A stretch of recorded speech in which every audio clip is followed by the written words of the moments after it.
You're listening to Sell the Damn Service, the podcast for service providers who want to scale sustainably, book out with high value clients, and make serious money without jumping on the 6 figures in 7 minutes hype train.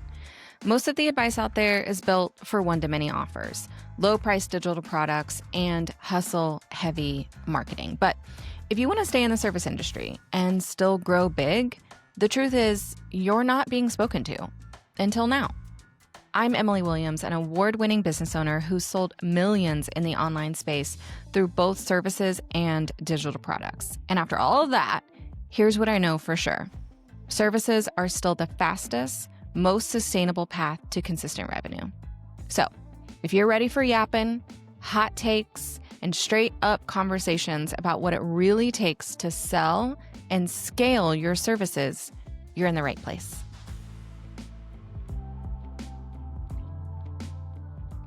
I just got, a new Kindle. And I was like, oh, I think it actually uses the same cord as something else now. It's a victory. I know. I Yep. saw that too. I got my new Kindle last year and it's USB-C. And so I was Yes. like, oh my God, thank you. We don't have to carry the 3-prong charger with us on every vacation anymore. And because the old Kindle charger I hated it because it's that very tiny one. And I love a USB-C. Yep, I know. I'm really happy with it. Also, I have a wireless charger for it now, which is really nice. Stop it. I almost bought that. Do you like it? I do. Okay. This is what happens when someone else enables you, because I wouldn't have bought it for myself, but my husband was the one doing the ordering, and he's like, you know what? Yes, he'll buy the thing that will make my life more convenient, and I will not. See, that is nice. That's my love language, is having someone buy convenient devices for me. You see, I was talking about this with a friend the other day about how I think the thing that I'm committed to practicing in 2026, because I'm not ready to practice it yet, so I'm putting it off a couple more months, is when we notice things that can make our life better, whether it be because of our health or our mental health, our physical health, our neurodivergency, whatever. But when we find that thing that's going to improve that asset of our life, it's okay to spend money on that and make our lives easier. Yep, that's like me going to the gym. I didn't necessarily buy a membership to the cheapest gym, although it isn't very expensive, but I bought one that is close to my house, clean, with good parking. Those are all my 3 main criteria. Yeah, check. Yep. We just bought, we can just have a whole episode talking about things we've bought. That would be great. Yeah. We just bought one of those, God, so fucking expensive, the skylight calendars. Have you seen these? It sounds it sounds like something that would show up in my Instagram ads and You're try to get me to buy it. You're going to start getting the ads Yep. everywhere. I'm going to start getting them. The phone's right here. 100% it's listening. It hurt me. Yeah. So I've seen them and I've been getting served ads for them. It basically, if you guys haven't seen them, it's an overpriced digital calendar that you hang on your wall. It's $300. When I tell you, it is so overpriced, it's insane. And they get you if you have a kid or if you have neurodivergency or if your kid has neurodivergency, because that's how they got me. Because we have an 8.5-year-old, and creating routines for her when she doesn't remember them and we don't remember to remind her of them is our current biggest struggle bus. And there are things that are I had a conversation with my husband last week where I'm like, I'm at my wit's end about this thing. And he was like, you don't get to be at your wit's end if we haven't even tried to teach our kid how to navigate this. And I was like, you don't know anything. I don't want to hear a valid argument right now because I am angry. And so we've been seeing these calendars, and it has this reward system that you can assign stars to certain tasks or chores. And those stars you can customize, when you rack up 5 or 10 or 50, what reward do you unlock? And you get to pick all of them. And so they can be super small rewards. They can be monetary rewards. It can be anything. And I really love that because we don't do a whole lot of money for chores situation. You live here. But I do want to incentivize. And so we decided, this is who we are as people. Our birthdays, my husband and I's, our birthdays are 6 days apart. We decided to ask for the skylight calendar as a joint present from our parents. So I'm like, I don't want to spend $300 on this calendar. I'm not retired with disposable income. What do you mean? And so My whole point to bring up this conversation is we got this calendar, and it's also the ugliest thing you've ever seen. They've tried it has, like, a simple white frame, but it's a digital screen, like, it's a screen. And you need it in, like, a central spot in your house, usually the kitchen, because that's where, like, everyone is hanging out. And so he's just sets it on our counter and puts, like, the easel back on it. Well, it's taking, like, all of this counter space now. It's sitting in front of an outlet that I use that outlet specifically for when I toast bread. That is the outlet that I use, and it's in the way, and it's frustrating for me, and it's ugly. And so he put, like, you can load up a bunch of pictures on it, and it can just, like, scroll through, like, family photos or whatever. It drives me crazy. Like, I absolutely hate it. The scrolling, like, catches my attention when I'm, like, walking through the kitchen, and it drives me crazy, and we have a big gallery wall in our living room with faces of my family already, and I'm like, "I don't need to have it in 2 places." So I said, "Okay, here's the deal. If we wanna keep it here, it's gotta have 1 static image, it cannot rotate, and it needs to be art and not someone's face because I can't handle it, and I'm gonna need you to build me, like, a pretty frame around it, and then we're gonna command strip it to, like, our Ooh, backsplash, smart idea. so it looks like art." And he's like, "Are you insane?" And I said, "If it's pretty, I will use it. If it's not pretty, I won't use it." And that's basically the crux of my identity. I can see my kitchen from my desk. I'm looking at it right now. I'm in an open plan house and I am in the open, very open part of it. Uh-huh. So everything that goes in my kitchen has to be pretty. If Yes. it's visible, like my brother has this amazing Zojirushi hot water dispenser. It's great and I won't own it It's because hideous. it's just not pretty It's enough. big. Their kitchen is like a little galley kitchen. It's tucked away. It's totally fine. Not for mine. I have like a very wasn't expensive, but just, like, kind of an architectural little kettle that has, like, this pretty gooseneck and all that. Because yeah, Yes. if I can see it, it has to be pretty. Are you a Libra? I am not, I'm a Okay. Sagittarius. Okay. Well, I always call this on the my, like, Libra tendencies because like, they're known for, like, it needs to be, like, romantic and pretty and, like, romanticize all the things, and Mhm. but I like, you're a creative, like, within copywriting and being in the creative space that you are in, so I think that, like, being a Libra, being a creative entrepreneur, being in a creative space also that is pretty, like, weddings are pretty, like, that's kind of what they're known for, to That's be why I do what I do, yeah. visually appealing, and so, yeah, I can absolutely see the drive of having it pretty. Also, can we bring walls back to homes? Because And doors. Doors are really great, I love doors. Looking forward to one day having some more doors in my Uh-huh, house. Yeah, actually, I have friends who just put up a wall in their house. They had, like, kind of an open plan kitchen slash, like, hangout area, and they were yeah. like, "You know what? No." No. And they put up a wall, and I was Yes. like, "I see you. I love that idea. We love more walls." We love more walls. We have our house is not open floor plan at all. But there's one element where the people who we bought it from made one area open, and our house doesn't fit being an open floor plan, so it really frustrates me that they did this. They took down what used to be a wall in between the living room and the breakfast nook and the kitchen, so now it's, like, literally kitchen, breakfast nook, huge open doorway, Mhm. and then living room, and then, like, half of the living room sits, like, deeper back behind, but from the kitchen, you can see through all of those spaces and, like, the TV into the living room, which I despise. And so where there's, like, this massive now opening, I'm like, "Can we close this in? Can we put, like, a even transom glass or, like, Mhm. stained glass French or some doors, French something like doors, that. like, something where, like, I don't have to see the mess of our kitchen at all It's times." the kitchen mess. It's the kitchen mess. I will do dishes, empty the dishwasher in the morning before Yes. sitting down to work because even though technically I think there's a pillar in the way from, like, the angle that I'm looking, mentally, I can I see it, couldn't I can visualize it, and it has to be gone before I can sit down to I work think for the if I day. had an office where yours is sitting, I would get those, like, hooks from the ceiling and put a curtain just, like, all the way around where I'm sitting. It is 'Cause very tempting. It is very yeah, tempting. I am looking forward to a door one day. yeah, In my future, there's a I door. can't I'm manifesting a door in your life and Mhm, walls, mhm. some walls and a door because Walls I are feel really you. nice. Yeah, Yeah, yeah, I love one of that. these days. Okay, well, I can't even remember what we decided to yap about when we were messaging on Instagram. I know I don't either, but we'll yap. Like, clearly, it we're gonna yap. clearly, we're gonna yap.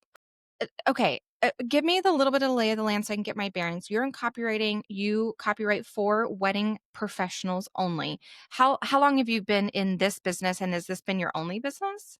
No. So Okay. I quit my corporate job when I had a baby, oldest story in the world. It just wasn't working for me hours Such a wise. And cliche. yes. And I started working as a translator very part time. That's what my degree is in. And that went really well until 2020 because Mm, my work was in film and TV. And when they stopped filming, there stopped being work.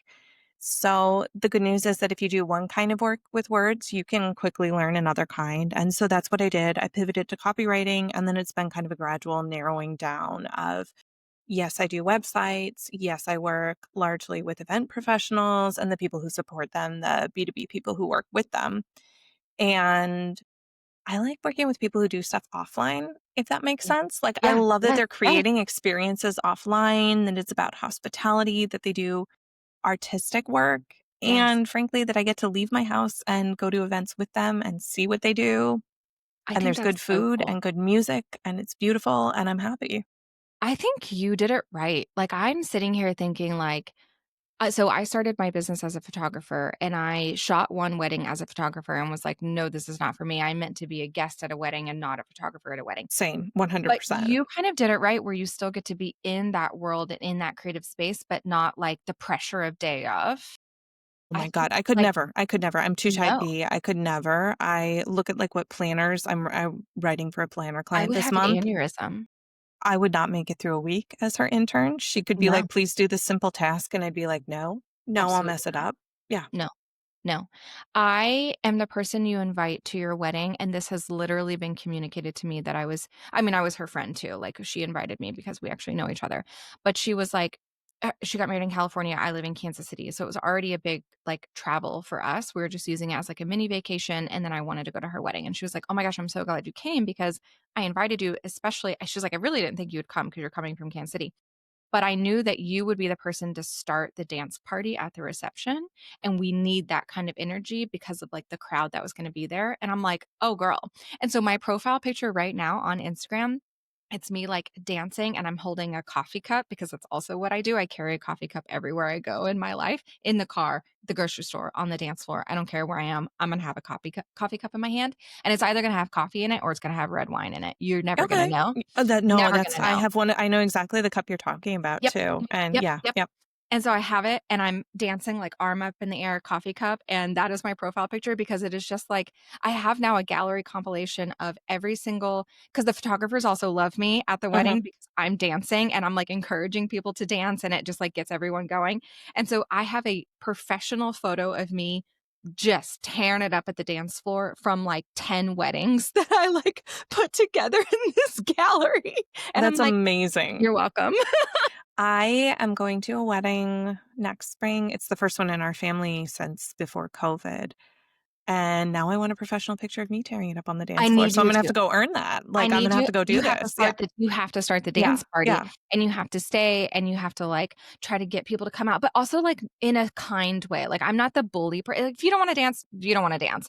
But if you're just, like, kind of nervous, then you can dance with Mhm. me, and we'll dance together.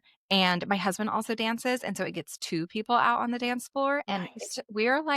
we're the best. If you guys need wedding dancers, we will Professional guests. There's a professional side hustle. party Professional. party Yeah. dancing. I'm Yeah. not a dancer by any means, but I can get down to some, like, 2000s, hip hop and pop, and I'll get it started, Mr. so Brightside and all of that. Yeah. exactly, exactly. I'll do if you got any of the kitschy songs where we need to dance and sing along, I got those too. We can do Mhm. 'em. Mhm, mhm, yeah. Okay, so after COVID, work was like, "Nah," so you had to start your own thing. How did that what'd you utilize as your transition within your network or just pick something out of a hat? I know it's an easy transition from going from writing to writing, but what was that process like? It was actually a former coworker who reached out to me with some projects at a really opportune moment, and they were very far from what I'm doing now. The first website I wrote was for a dentist. Um, it's a really fun dentist website. Yes. I'm not gonna lie, like we had fun doing it. But I just started out with some of the he tends to work with a little bit more dentists, managed service providers, like a little bit more utilitarian, like less Yeah. glam professions who also need good website copy and SEO. Yeah. And then from there, I just gradually started. There was not like one pivotal moment. It's like I gradually started doing websites for more creatives. And then I had my first wedding photographer, and I was like, okay, I want to do this. Let's Yeah. shift to doing this. It's really fun. I get to live vicariously, kind of play dress up, but I don't Yeah. actually have to do the big scary work of capturing someone's most important memories on their day or whatever. Yeah. So it's been just like a really it's also a great industry to learn about. Like I love a deep dive. I'm the person who shouldn't confess this, but is up to 2 a.m. going through Wikipedia articles because it starts with one and it Oh, never ends with one. So yep. like that's as a copywriter, that's like the number one skill you can have, like, Yes. the rabbit hole and that sort Yes. of thing, and being willing to read 1,500 Reddit comments to find the perfect quote and all of that. Uh-huh. See, Reddit is where, my deep dives at night, where it's just like because one Reddit thread leads to another, opens up another rabbit hole, and then goes over to here, and then it's Wikipedia, and then it's Murderpedia, and then it's back to Mhm. Reddit, and it's yeah, those are Yep. my sleepless cycles as well. So Yes. I Yeah, get it. that's where you'll find me, and Mhm. it's like, "Oh, I'm just gonna read this one." No. No, No. it's I never know like better that. than that. I know better Mhm, than that. mhm. So how long did that transition take from dental client to, "Okay, this is the industry I actually wanna, like, nail down into?" It took about 2 years, and Okay. then it took me another year to, like, realize that it had happened and Oh, start yeah. niching all my marketing down. Basically, like, yes, I knew I wanted to work with these people, but it took me a it's that thing where you're like, "If I niche down, Oh, I'm never gonna get another client." yep. And it's not true, but you tell yourself that story that, Uh-huh. like, if I'm not available to everyone, then nobody's gonna bother booking me. And of Yeah, course, it's not what happened, but yeah, I needed to, like, take some time to gather up the courage to actually do it. yeah. Did you ever see yourself owning your own business? Oh, Like, no. No, no, no. no, definitely not. I feel like everyone said back when I was younger that writing was not, like, a really great viable way to make a Oh, yeah, living you're not gonna get paid. Yeah. unless you're Stephen King. Yeah. And then, like, the other option was journalism, right? But that's not I could see the writing on the wall by the time I It was, was like yeah, it was yeah. volatile then. Yeah. But no, I would have it's really funny because I think anyone who knows us would have picked my husband to be the business owner, to be the one with the 9 to 5, and it is switched. That is so funny. Yeah. What do you feel like you've had to learn differently about yourself, or do you feel like you have to show up differently in this profession? It was definitely a transition for me because as a translator, you work with mostly agencies. So there's always like this third party between you and the client. And then I switched to Good copywriting, point. very different. So I had to learn to It's all sell. right there. Yep. You have That to learn to feedback is sell, right there. to market yourself, Yeah. to that the work that you want to do is only a portion, like only a percentage of what you're actually going to do every given day. That Yep. was took time to learn. Yeah, yeah. Okay. Um, let's talk about, and you don't have to get into specific numbers if you don't want to, but in those first 2 years of when you're figuring out your niche without even realizing you're figuring out your niche, what was the financial success of the business then? Was it pretty early on that you were like, "Okay, this is viable and could stick, and I'm replacing my revenue, and I've figured it out," and you're just worried about niching, or what was that like?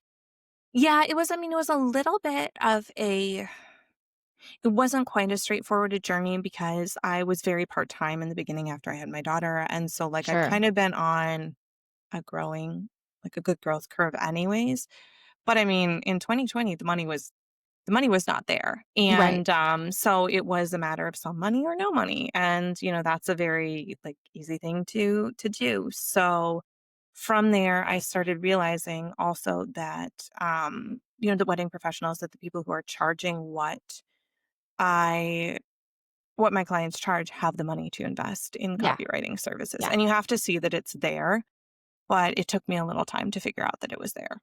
Yeah, I was gonna say because your packages right now are I feel like really healthily priced, 4,500, 3,500, that range. I'm sure there's other things that are happening behind the scenes.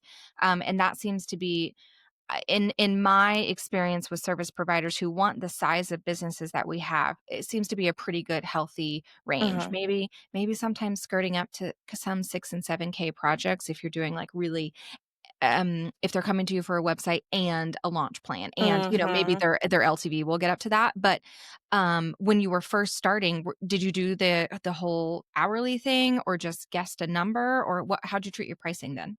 So I was actually super lucky when I first started out. I was someone's junior copywriter, and so she paid Nice. me by the project, but I also got a window into what she was charging people. Yes. And then she paid me like a couple hourly fees here and there to do just little tasks, interviews and that sort of thing. Yeah. And so I pretty much worked on a project basis from the beginning, and I strongly prefer it because I think I work Yes. pretty quickly.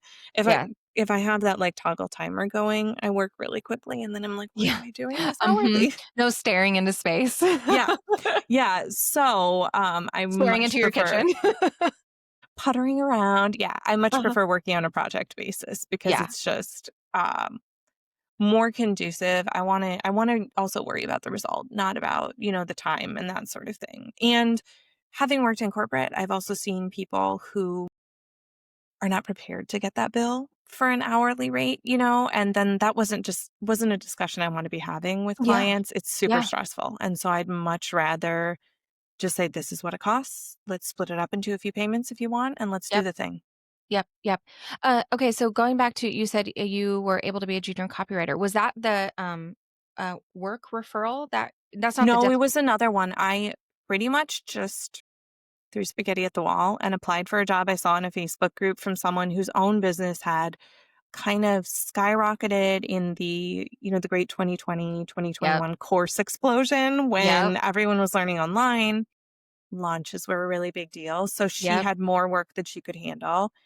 And I was like, "You know what? I'm not qualified, but we're gonna try it." And she was like, "Oh, I love the way you write.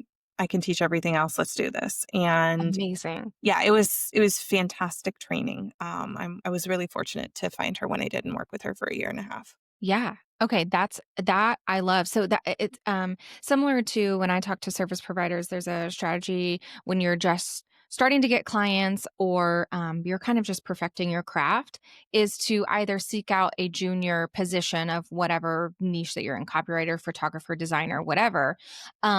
Or if you're starting your own agency and you're not, a junior position isn't available, reaching out to the very, very, very booked out people in your industry. And this also works.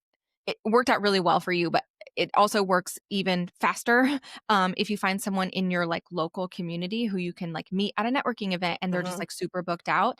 And if they send projects to you that they don't have the capacity for, that they don't have the desire for, maybe they don't, that person doesn't have the budget to work with them, but they have the budget to work with you, and you just pay that person a flat referral fee, that can build out your client roster for the first year or 2 of your business as you're learning what the fuck you're doing as a business owner and your systems and your niche and your skill set and all of the things.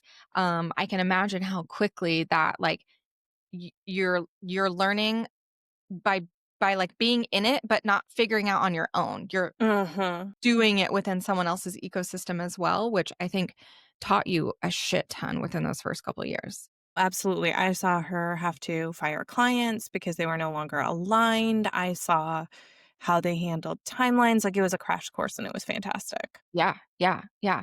Okay, so then you're niching down into weddings. Talk to me about like what was the rollout of that like? Did you treat that like a launch? Did you just change your website and start talking to different people? How did you kind of handle that transition? I definitely So, thinking back to it, it took me a while to recognize it. I did change my website and, really revisit my copy, but also rebrand. And I mean, not rebrand, I'm still under my own name, but the cute stuff, the fun stuff, the logo, Yeah, the colors, all the good yeah, stuff. But the other thing I did was start attending events. Once I knew that this was a niche I wanted to focus on, it was a really easy decision to start investing some money in going to in-person events within the industry, and that paid off really fast, actually. That was, like, absolutely critical. I always say whenever I get out of my house, good things happen because it is an industry also where people are used to dealing with people in person. And so For sure. that was a smart investment I made on that front. Yeah. Well, and I think, like, not that you, like, picked it because it was gonna be such a smart niche, but, man, I think a lot of signs were there that you really lucked out within picking this industry, the wedding industry. It feels like it checks off a lot of boxes for you of being creative, being in person, but those folks also have the budget. Like, Mhm. they are working with clients. You don't hire a wedding planner if you don't have the budget. You don't hire this, like, luxury photographer if you don't have the budget. And so, therefore, those service providers are making good money who can then reinvest in their business. It creates this cycle of, like, shared success, and Mhm. I feel like that's and also, like, the wedding industry and I mean, tell me if you have a different experience, but I feel like it's such a tight-knit community of referrals Yes. and, like, everyone's sharing everyone's vendors and copywriter, website designers, branding, all of those people are lumped into that as well, even if they're not touching the, like, consumer side of weddings. Absolutely. Yeah, you nailed it, and that's been another thing that's been really beneficial for me is just a couple of the right clients in the beginning. Yeah, But yeah, I think it's also you're right that you say my my clients are also they understand that people invest money in things that are worthwhile even if they're not the cheapest because that's what they're selling. And they sell things that are sometimes I don't want to say frivolous because they're definitely not, but they're for not a sure. must have in your life. They're a luxury item. They're not soap, they're not toothbrushes, they're not health insurance, they're Right, fun. right. And They're so they mini understand. cupcakes at a champagne bar and a photo booth, like, yeah. Yeah, and a friend's client just recently went viral for her typical package is $50,000 for stationery and I'm amazed that she is like putting together I don't want to say I'm amazed that she's charging that. I'm not. She should be charging that. She has this phenomenal artistic work and that's what I Yeah, love about it is people often think about it as like, oh, one day, but you're commissioning an artist a lot of the time to work on things. And that's something that people with more money than they know what to do with have been doing for centuries. And yep, I think it's fine to continue that. yep.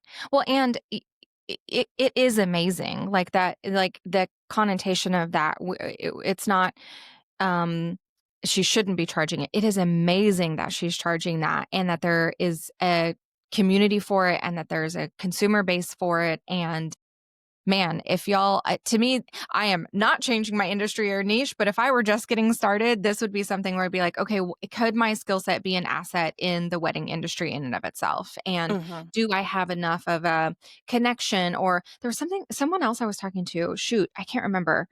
Ooh, it's gonna come to me, but she was planning her own wedding when she was launching her business, I think, and using that as, like, um she had insider knowledge because she was planning her own wedding and working with all these vendors and folks who needed, I think it was like a systems build out or something, and she was like, when I get back from my honeymoon, we need to talk about, like, Yeah.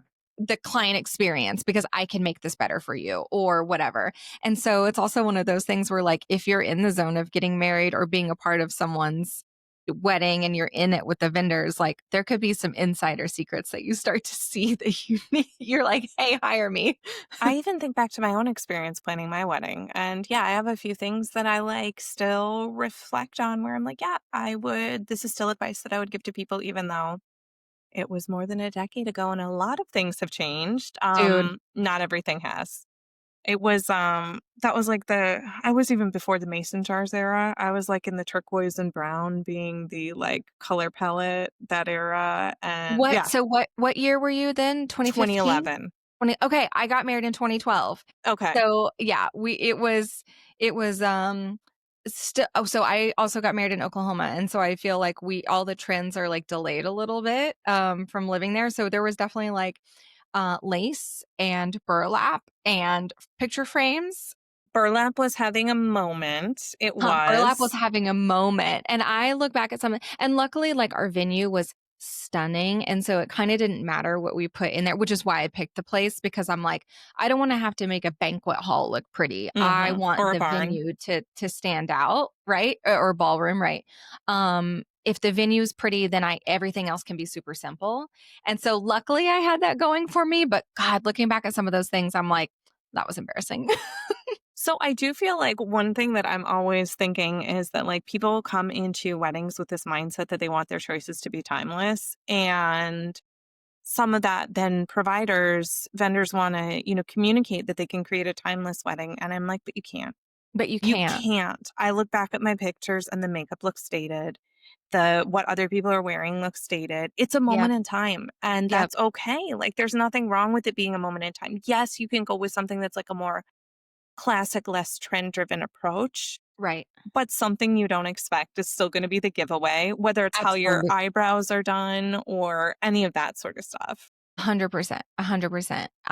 Yeah, the accessories that you have at your wedding, like we had this whole like, you could come do this like kind of photo booth thing that was just like against the fence of the property, but there were just like colorful picture frames that I had spray painted that you could like hold, and of course it's lime green, teal, gold.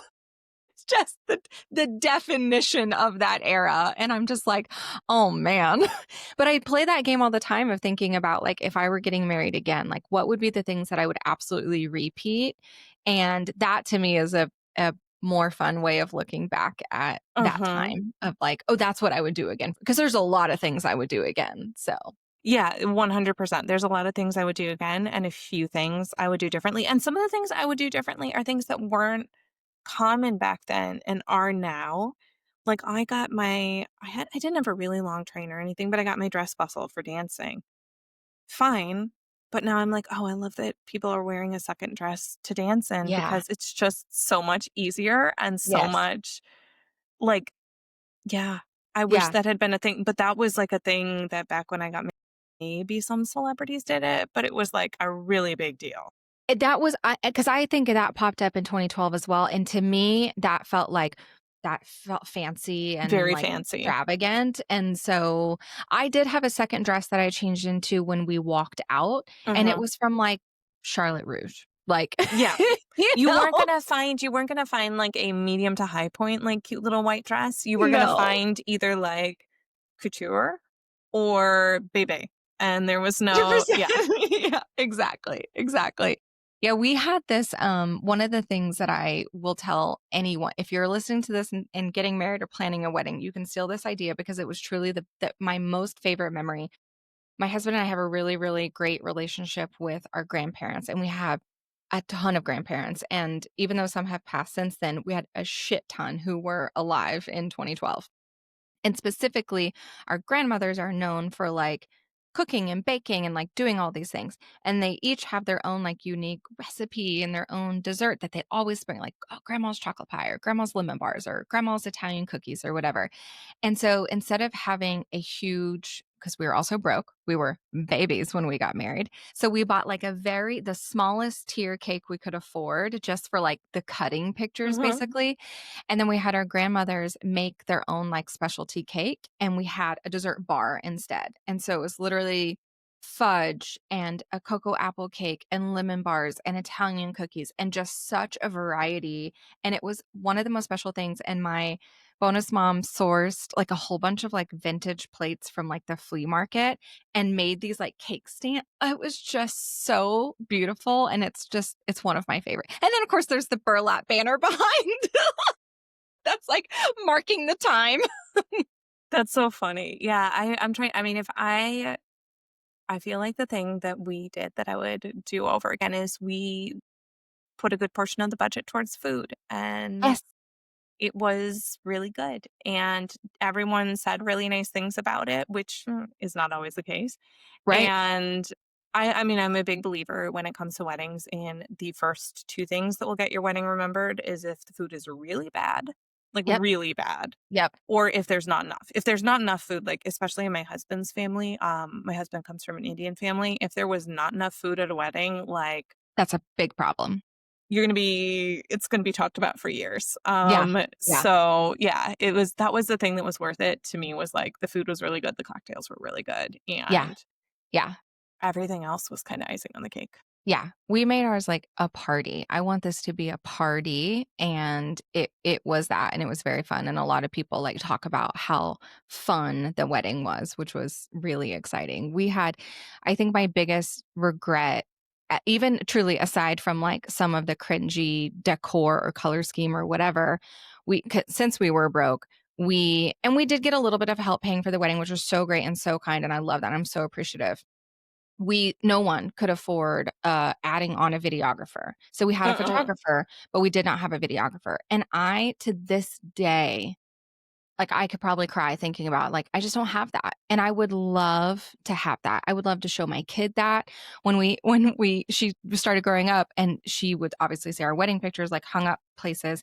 She would, like, cry because she wasn't invited to the wedding and, like, didn't Do get we to have the go. same child? Oh, dude, why is this such a kid thing? Like, she was legitimately upset that she wasn't invited to the wedding, and so the concept of timing for, kiddos is non-existent. Yeah. But if I had a video of that, that would be, like, her way of getting to really experience that, and so that part makes me sad. Yeah, we didn't do video either, and looking back, I kinda wish we did. There's actually Mhm. a funny story. My in-laws did, have it was probably back 1982 or '83, they had a videographer for their wedding, and God, it must have been so old school, the big camera and everything. But the funny thing was that the videographer was like what was the story? It was like someone in my mother-in-law's brother was in love with a woman, and so the videographer kept capturing that woman so you can see, like, for his friend as a favor, so you can see on the wedding, and they ended up getting married, and they were married Oh, very that's happily for a long so time. But it's cute. so funny, we were rewatching it, and it's like, "Oh, You're like, yeah, "There when she she is turned again." 16, we're, yep, yep, yep, yep," like, he just finds her every time, and she's in the frame. It was really cute. Okay, that is accidentally very romantic. Yeah, yeah, yeah, like, I think he was kinda like, he was like, "Don't worry, I got your back," Yeah. like, yeah. That's so funny. That's really cute. Okay, back to business. Yes. Okay, talk to me about when, someone coming from a 9 to 5 and starting your own thing, and I think, like, to some folks hearing your story, it could feel like where everything just kind of, like, lined up what felt like really perfectly. You got a referral, and then you landed the junior writing gig, and then your niche came out really clearly. Talk to me about some of the blunders or the lessons that you learned, like, sometimes too late, or, like, what you felt like you would have done differently.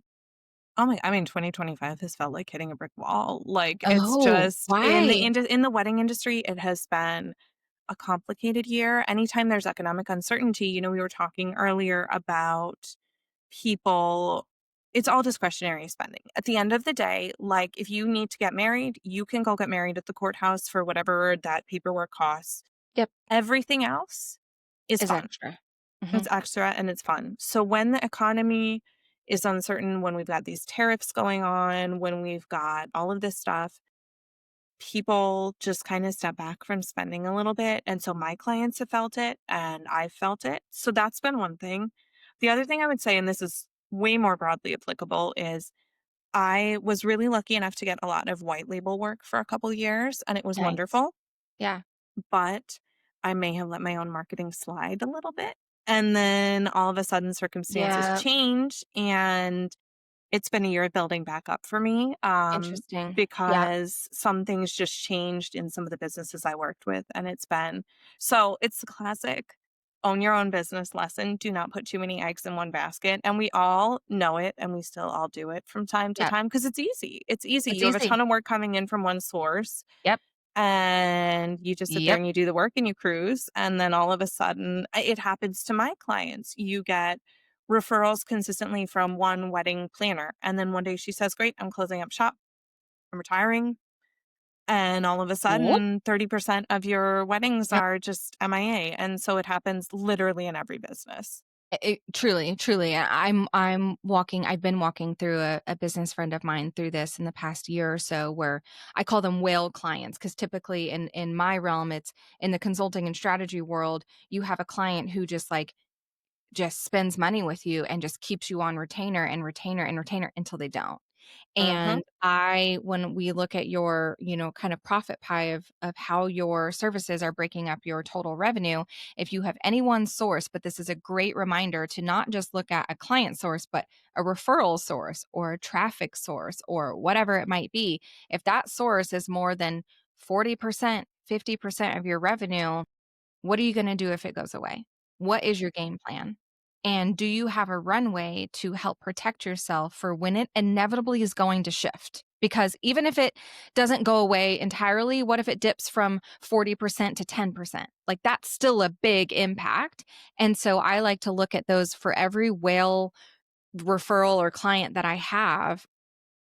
Do you have a 90-day runway of like if they let you go? Have you revisited your contract terms to where they have to give you a certain amount of notice? And there are so many things that I feel like you can do to kind of like to protect yourself a little bit. You can't prevent it from Mhm. happening, but protect yourself and cushion yourself there that a lot of us just don't think about until it happens. Yeah, and for my clients, that often looks like also spreading yourself across different platforms so Yeah. that if one platform where you're doing your marketing vanishes, the government shuts it down, Meta The locks you out of algorithm an changes. account, the Yeah. algorithm changes. A lot of my clients are listed in directories, and for many of them, that's a great source of traffic and referrals. But what if your preferred directory goes bankrupt tomorrow and they're out of business? All of these things, it's an unfortunate reality that like we have to be in so many places at once. But the last thing you want is to generate 80% of your traffic or 80% of your referrals from one source. And then just the unthinkable happens and you're panicking. Yep. Yep. And it's such the like conundrum of constantly juggling because a lot of the people listening to this show are either solopreneurs or they have like an OBM. Like Hmm. they don't have a team, they're not an agency, they're not growing anything big, they don't want to. And so their capacity is a very real thing, right? Like you couldn't just sign on 100 clients tomorrow. That is Hmm. not a thing that you could do. And you might not even be able to do that next year. And so, okay, we have to be really mindful of that. And so it's the constant juggle of like maintaining the people I have and keeping the pipeline solid. And then also making sure that pipeline isn't too reliant on one source. And then also like there, it's a lot of things. And I think sometimes like I have to remind myself at least, and I would love to hear your version of this, but I could truly see no other job for myself but being a business owner. I'm not saying I might change what I'm offering or who I'm offering it to or how I'm offering it or whatever, but I'm always going to own my own business. This is my job forever and always. And sometimes when I get really frustrated about the game of entrepreneurship, I have to remind myself like that's part of it. The cyclicalness of it, the it's it's going great and now I'm over capacity and I'm worried about delivering and then oh shit now I don't have enough people and then a new content channel and then a new social media platform takes off and then juggling all of that, that is literally part of it. Yep. That's the whole thing. And I'm the same way. I'm not going back to work for someone else full time. It's just not happening. I'm no longer built for that life. Like No. I have developed a lifestyle around working for myself, and I have enough business ideas that I very much like what I do now. I intend to continue, and I'm always spinning up new things in the back of my head because you never know how You the never market's know. going to shift. I feel like it's a very millennial thing that my parents had the same job Yeah. for their entire literally at the same place for 40 years. They have pensions, which can you even imagine? Has anyone heard Pensions? that word these Yeah, like, days? I know. They'll be like, "So our pension." I'm like, "Please don't say that, like, that's hate It's speech a trigger around word me." for me. Yeah. Um, no, but it was wonderful. That's not the reality of the world for us, and so I don't wanna make myself sound out like I'm a business, total mastermind, but I'm always thinking, Yeah. "What could be the next thing? Yes. What could be the next thing?" Where or what might just be interesting, That's another thing too is, like, maybe I do this for 5 years and I wanna do something else, but that doesn't mean that the experience isn't valuable, it just means that it's the new iteration of what you're doing. So, yeah, I definitely think about that, a backup plan. You have to have a backup plan. Yeah. Yeah. A I plan A think through E, I think, like, A through E is pretty good, right? yes, yes, yes. And it's again the conundrum of having the backup plan and the other ideas and also staying focused on what is working right now. And just because 2025 was hard and you have there's very clear reasons and explanations for that that are totally out of your control, and we don't know when they're going to change for the better, and they could actually continue to get worse. And so knowing, okay, I've got to keep my pulse on maybe something else while also not burning this thing to the ground. Mhm. So what are your thoughts, I guess, for 2026? Like, are you steering the course for right now and just hoping that the volatility of the wedding industry evens out? Yeah, that's my hope.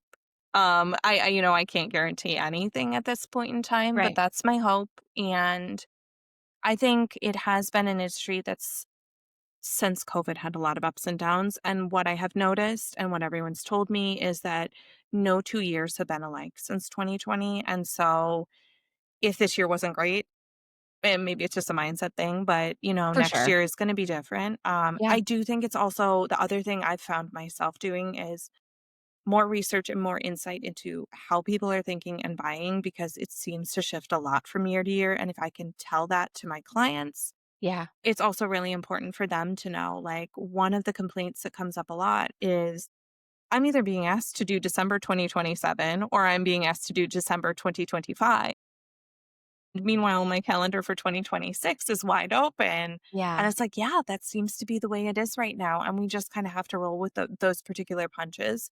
And 2 years from now, it might go back to the way it used to be. But this is an industry right now that's just not staying the same from year to year. Yeah. Well, and I like to remind business owners that your only job isn't just to serve clients. There are a lot of other things in the back end of your business that, yes, maybe we don't want to spend a whole year not serving clients. Like, okay, sure, I hear that. And okay, what's the opportunity of buttoning up your systems or Mm, finally moving to that CRM that you wanted to, or using that new whatever, buttoning up your client experience and getting that rebrand. And that's why you have a cushion. It's why you should have a cushion, but it's also where you can spend time. And as a business owner, all of those things as the founder gets pushed to the back burner when you get busy. And right now, maybe you're not, or next Q1, maybe you won't be. And so pencil in some of that time, because I do think with how freaking fast everything is changing, I don't even know if the, like, predictions for 2026, like, how long is that gonna hold true? right. I have no idea either. And I think you're right. Like, I've even taken some of the time to just revisit my own messaging, refine a little bit, have someone else do what I do for other people, which is come Yeah. in and be like, "You know, you should really be talking about this more, and you need to hear it," because it's like trying to zip up your own jumpsuit. You can't do it. Like, you need a friend to do it for you to be like, "Okay, but you're really good at this. Please talk about it." And you're Yes. like, "Okay, Oh, okay.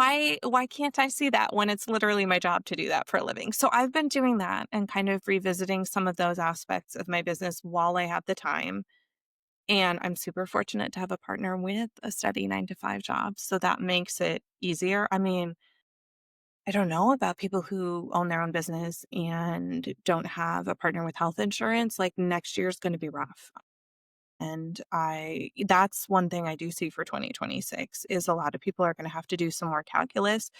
I think a lot of people started their own business in 2020, 2021. Even in the wedding industry, there's kind of a boom in 2021, 2022. So maybe that late.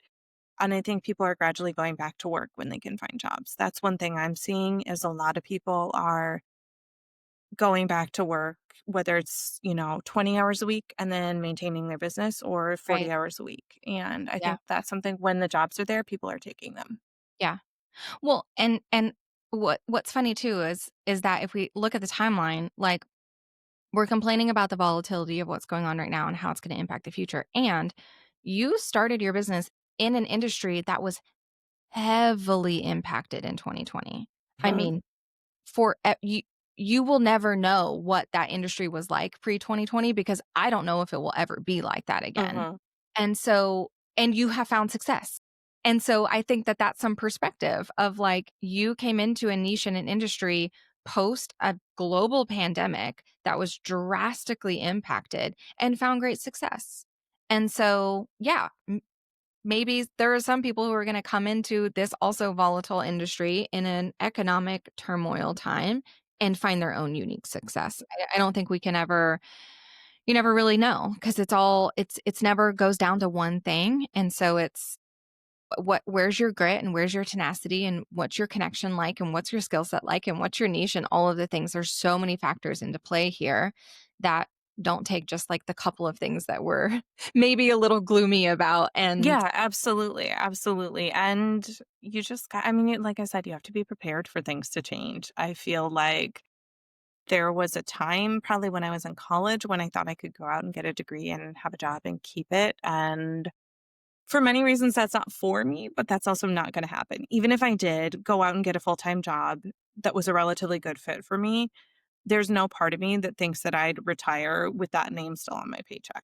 Maybe they get acquired. Maybe AI takes over and nobody's doing that kind of work anymore. yeah, Maybe, like, I don't know then we start getting into the really bold stuff. Who knows what's coming next? truly. Well, and I also like to think about like, your industry specifically is so directly correlated to with just the overall marketing industry in general.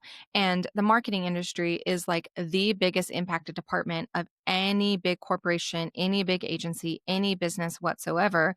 And there are people who have been in that industry for decades upon decades upon decades, and their role might have shifted, the company might have shifted, but there's always going to be a company that's thriving even when everything else is on fire. Yes. And that's just how it works. Like, literally, that's just how it works. And marketing's not gonna go away. No. Like, it might slow down for a little bit, but the second Mhm. there's a little bit of an uptick in the economy, it'll be coming back, and Exactly.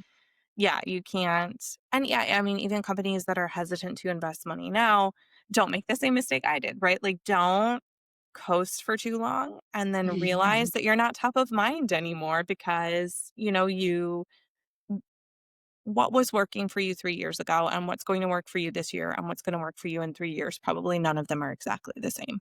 True. True. Yep. Well, Andrea, this was phenomenal. Thank you so much for giving us a peek behind your business and your brain and all of the things that are going on. Can you tell my listeners a little bit more about where they can hang out with you online, see what you do, and maybe if they have a referral or they are in the wedding industry, they can connect with you? Yeah, absolutely. You can find me on Instagram and on Threads as Andrea Shaw Copy. And I mean, Threads is kind of like I'm a yapper, so Threads is my happy place.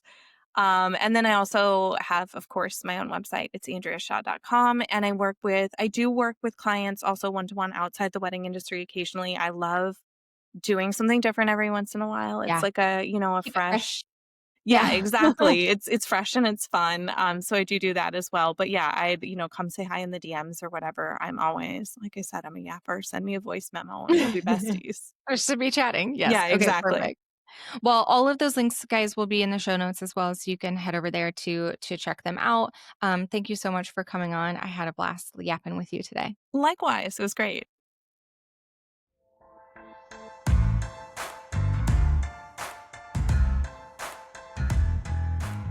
Thank you so much for listening to Sell the Damn Service. If you loved what you heard today, do me a quick favor. Hit subscribe, leave a rating, and drop a review. It seriously helps more service providers find the show, and it keeps me yapping into this mic every week. It's a nice, free, easy lift way for you to support the show. And hey, if you've got a friend who needs to hear this, please send this episode their way.